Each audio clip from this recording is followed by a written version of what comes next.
Hello, my name is Magnus Johnson from the University of Hull, but today I'm talking as a representative of the Nephrops project, the FP7 funded Nephrops project, which is a European project that involves partners from Sweden, Norway, Ireland, Orkney, Wales and England. If you wish to find out more about the project, you can find us online either at www.nephrops.eu, or you can find us on Facebook, or you can follow our Twitter tag, which is simply NephropsEU. So today I'm going to do a sort of very brief introduction to the animal itself, which is the focus of the project called Nephrops. The animal is called Nephrops norvegicus. It's also called langoustine or scampi, Dublin Bay prawn or Norwegian lobster. So we'll talk a bit about what is Nephrops. I'll talk a little bit about how it lives, a little bit about its ecology, and we'll talk a bit about its fisheries, which is one of the main focuses of the FP7 project, because it's a very important commercial species. So Nephrops has this following taxonomic classification. It's an arthropod. That means it has an exoskeleton and jointed legs, and quite often arthropods have compound eyes. It's a crustacean. The key features of crustaceans are that they're split into regions. They've got a head area and a tail area. It's a malacostracan, so it has a tail fan and it has a compound eye. It's a member of the decapods, and our decapods are characterized by the fact that they have 10 legs. Decapoda, 10 legs. They have a very well developed carapace, that exoskeleton, and they have their gills inside a branchial chamber. So inside the anterior area of the animal, in the carapace there, they have this sort of these well developed gills. They're a member of the Astacidae, which are just the crayfish and clawed lobsters. So that's a separate group from crabs, so long-bodied decapods. And they are nephropsids, because from the Nephrops family. And nephropsids are characterized by the fact that they have asymmetrical claws. So one claw is slightly different to the other one. And they have complex sculpturing of their carapace and abdomen. So here is Nephrops norvegicus, and you can see it's quite nicely split into two parts. You've got the thorax at the front, which has the gills, and the head is at the front end of the animal, obviously, and it has an abdomen. Now the abdomen is the bit that we eat, so this is the tail, that's the name fishermen would give to it. They have claws or chelipeds, and you can see these are slightly different in this animal. So this claw here is what you would call a crusher claw. It's a bit blunter and a bit heavier, and then the claw up here is a snipper claw. They also have very well developed antennae at the front end that are very sensitive to touch or the movement of water, and they are the diagnostic feature, the feature that makes a nephrops is the fact that it has this very large kidney-shaped eye. The eye on Nephrops is much larger than average for any other similar species, shrimps or decapods. So they're distributed throughout the sort of northern areas of Europe, really very important, or very common in the North Sea and off the west coast of Scotland and Ireland, but they're also found down around the west coast of Spain and through into the Mediterranean, and also found up in the sort of northern areas here up in Iceland. They tend to be found at depths of between 20, which is very shallow for them, but they're found at 20 metres, for example, in Loch Torridon on the west coast of Scotland, down to about 800 metres, which is the sort of depth you'd find them at in the Mediterranean. So they tend to be deeper living in Mediterranean waters than they are up north. They're a burrow-living species, and here you can see an animal sort of displaying its sort of standard gatekeeping posture. It stands with its claws and its antennae just outside of the burrow. The burrows have a characteristic kind of crescent shape to them when you view them from above, and they can be very simple. It can be like one hole or two holes, or it can have 4 or 5 holes. The size of the burrows varies with the size of the animal. And burrows are one of the tools that fisheries scientists use to try and work out what the densities of animals are. And they find generally that in deeper water you have bigger burrows and animals at low densities or low air densities, and in shallower water, such as in the Clyde or something, they tend to be smaller animals at higher densities and with smaller burrows.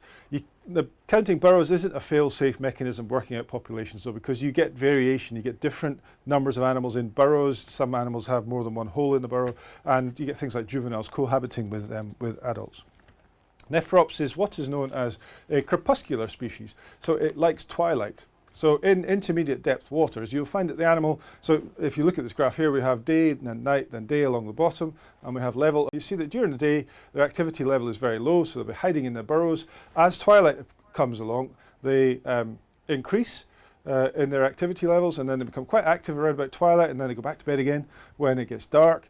and then as dawn approaches they start to become active again. They get up, they're active for a couple of hours, and then they'll become less active later on during the day. However, at different depths you get different behaviour. So here is an example of animals from shallow water. So in shallow water you have more light at depth than you do in deep water, and what you tend to find with the populations of nephrops in shallower water is they're not active during the day, they become much more active at night, and then they towards dawn they'll stop being active, they'll go back into their burrows and hide again. And in really deep water what you tend to find is that the animals are active during the day in what they would consider to be twilight, because there's not much light gets down to depth. Then when it becomes really dark at night they go back into the burrows again, and then they come back out again during the day, the following day. So they like twilight. Female nephrops carry their eggs on what are called pleopods. These are the little swimmerets that hang down underneath the abdomen, or the tail, the bit that we eat. And the time at which the eggs are extruded onto the pleopods by the female varies depending on water temperature, and the length of time that the eggs take to develop and hatch also varies depending on water temperature. So you find that animals that are found in the Mediterranean tend to hatch and develop earlier than animals that are found in sort of northern waters up in the North Sea or Iceland, for example. So the reproductive cycle of nephrops is quite complex. So the female extrudes the eggs, and they're held on the abdomen. Then the eggs hatch after a variable length of time depending on the temperature that they're in. The juveniles, or the larvae, then go through several stages during which time they are pelagic. They live in the water column, they don't touch the bottom, and they feed on zooplankton that are in the water column. And there's various lengths of time between them. They're quite different looking to the adult animals. They've got this sort of all sorts of spikes on them, and this tail with a very well developed uropod here. And they change shape as they get older. They become slightly more similar to the adults, and then at the point where they settle they start to look exactly like an adult nephrops, but just much smaller. And we think that the juveniles probably like to be in places where there are adults already. That's a sign that there's a good habitat, but we don't know whether they're attracted to the habitat or to the fact that there are other nephrops there already, that there's some signal given off by the adults that means that this is a good place to live. It may be as well, we think that the juveniles quite often cohabit with the adults, so they may scurry into the burrows of the adults. Saves making your own burrow.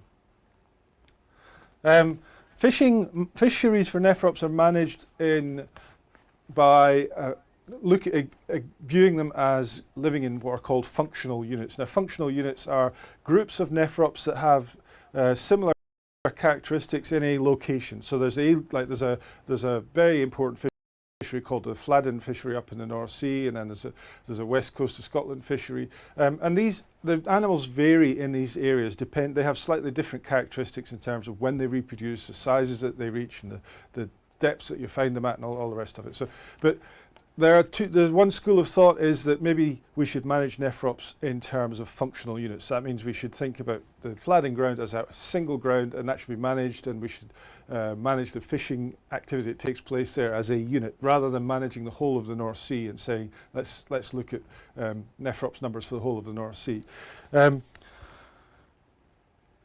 So the landings of nephrops have increased significantly since 1950. So in the 1950s, and before the 1950s, they weren't really regarded as an important commercial species at all. But since the 1950s, you can see that the landings have increased and increased and increased until the present level, which is about 60,000 tonnes a year. And you can see that the most important landings across Europe tend to be those of the UK. So the UK has a significant interest in this species, and the landings of the commercial value of the species to the UK is very significant. It's one of the biggest fisheries in the United Kingdom. There are two ways to catch nephrops. And one way, and the most popular way, the sort of dominant method for catching nephrops, is to use a lightweight trawl, a nephrops trawl. Now, this is a demersal trawl, so it just skims over the surface of the seabed and catches anything that gets in its way, really. And in the past, there have been some problems with discard rates in nephrops fisheries. Now, discards are stuff you catch that you don't want to keep, and you have to throw it back again. And one way to get around this problem, the fishermen and scientists have developed a thing called a Nordmoor grid, and that's a grid that sits at a sort of angle inside the net just before the cod end, where all the captured prawns end up. And the Nephrops go through the grid, and anything bigger than Nephrops, like fish that have got into the net, the fishermen don't want to bring them on deck. They just get bounced up into the water column again and swim off. That's a good thing from a point of view of the environment, because it means the fish aren't needlessly killed, and the fisherman doesn't have to worry about discard. It also means they don't have to spend so much time sorting through the catch when they do bring their haul to the surface.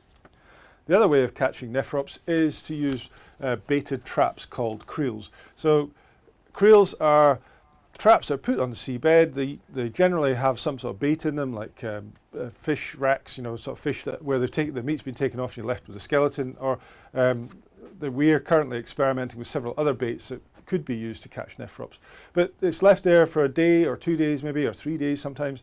Nephrops are attracted to it. They crawl in through these funnels here, and they end up stuck inside the pot, and they stay there until the fisherman comes along and hauls the pot to the surface. Now, the nice thing about this fishing method is that the animals are still in pretty good condition when they're brought to the surface, because the creels are brought to the surface quite slowly. So they're brought to the surface. If they're too small or not the species that the fisherman wants, he can throw them back in the water again.